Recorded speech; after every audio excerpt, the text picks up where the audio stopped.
You know that condescending question that you get when you tell someone that you're getting your degree in music? What are you gonna do with that? We're gonna talk about that. My name is Paul Gavin, and I've been making my entire living as a freelance musician for exactly 3 years today.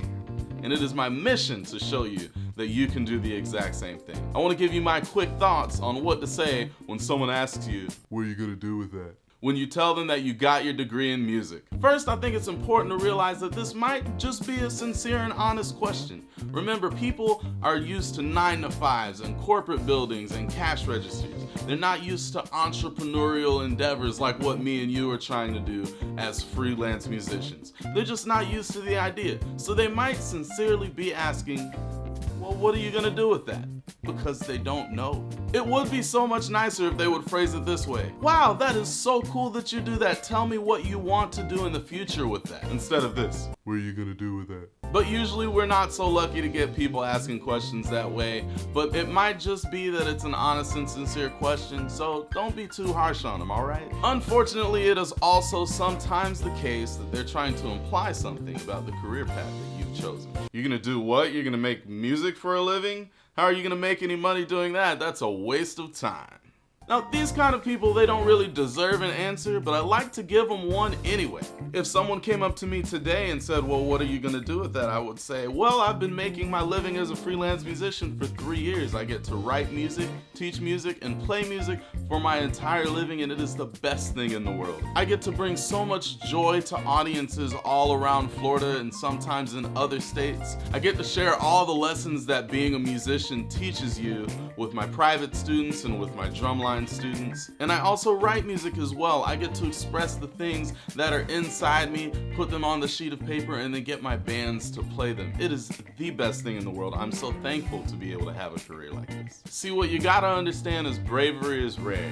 And sometimes your bravery and my bravery will make people uncomfortable. See, me and you, we rejected that rat race. We decided that what we want to do, rather than work in a corporate building or become a dentist or a doctor or a lawyer or the things that we feel like people are telling us we should do, we decided we want to pursue our passion in music making. See, I get all sorts of people of all different sorts of careers coming up to me after shows saying, wow, that was so cool, you did such a good job. I used to play the drums and I gave it up. I wish I would have stuck to it. I wanted to be a musician, but I felt like I couldn't. Now they're in their 50s or their 60s and they're sure that it's too late for them to make a career change. Personally, I don't think that's true, but that's how they feel, and so, you know, that's what's going on for them. They had a passion and they didn't pursue it, and now they're feeling rough about it. But me and you, we didn't do that.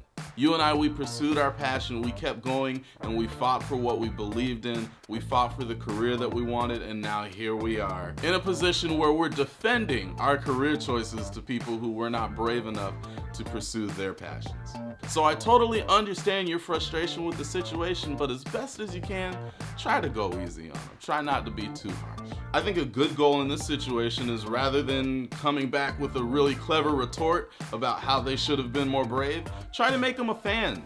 See if they want to be added to your email list. Let them know that there's videos of you on YouTube or on Facebook or other social media. And let them know, hey, you can check out my world if you want and see more about what I do. They might just end up being a fan and being interested in what you do. And that could be better for your career, and it's a much kinder thing to say to them, even though they did not start off kind with you.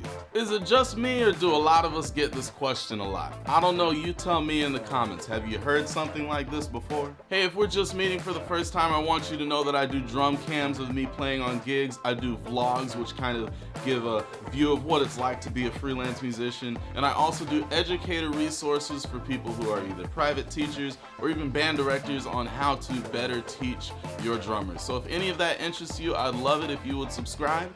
It'll keep you informed when I make more videos. If you found value in this particular video, I would love it if you would hit that thumbs up. It really makes a difference. It'll help this video reach more people. Hey, there's a lot of negativity out there in the music business. What I want you and I to do is lock arms, lift each other up, and rise together. I'll see you in the next video.